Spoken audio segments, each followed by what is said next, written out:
В китайском проекте Рут Ингрэм написала о том, как пожилые уйгурские тюркские старейшины и культурные носители уйгурских традиций были задержаны коммунистическим режимом Китая за фиктивные преступления и приговорены к смертной казни в китайских тюрьмах в оккупированном Восточном Туркестане. Среди тысяч людей, оказавшихся под железным кулаком секретаря Коммунистической партии Восточного Туркестана Чена Сюньгао и отправленных в так называемые лагеря профессионального обучения и тюрьмы, были тысячи уйгуров в возрасте 55 лет и старше, большинство из которых были бабушками и дедушками и пенсионерами. Эти пожилые уйгуры были заключены в тюрьму, вынуждены изучать китайский язык и подвергались часам, неделям и месяцам пропаганды КПК. Их оставляли для чистки от идеологических вирусов.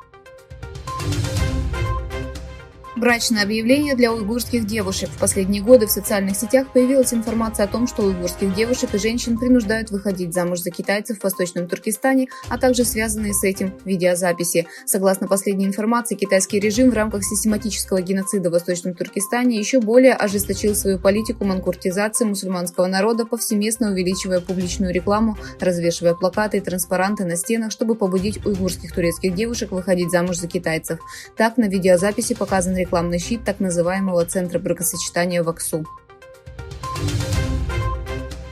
20 июня в действующем в Турции Центре исследований человека и СМИ прошел семинар на тему «Вопрос вывода уйгурского вопроса из повестки дня в арабских СМИ и его решения». В семинаре, организованном Центром исследований человека и медиа, приняли участие Махмудкан Дамалам, вице-президент Союза ученых Восточного Туркестана, Абдул-Варис Хатен, президент Восточно-Туркестанской ассоциации прессы и СМИ, а также представители различных медиа-организаций. Госсекретарь США Энтони Блинкен встретился со странами G7 и другими союзниками и подчеркнул единство и координацию в стратегии против Китая. Госсекретарь США Энтони Блинкен встретился с представителями Канады, Франции, Германии, Италии, Японии, Великобритании и Европейского Союза во время конференции по восстановлению Украины в Лондоне 21 июня.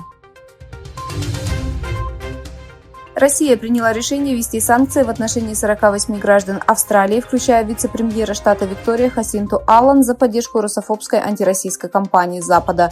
Россия запретила въезд в страну 48 политикам, журналистам и бизнесменам, в том числе Хасинту Аллан.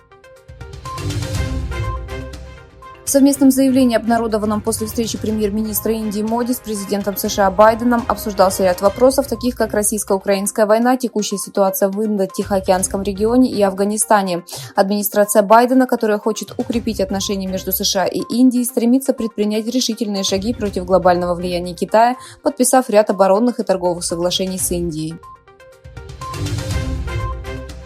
Выплеснулась напряженность между группой российских наемников Вагнера, которая принимала активное участие в нападениях России на Украину, и руководством российской армии.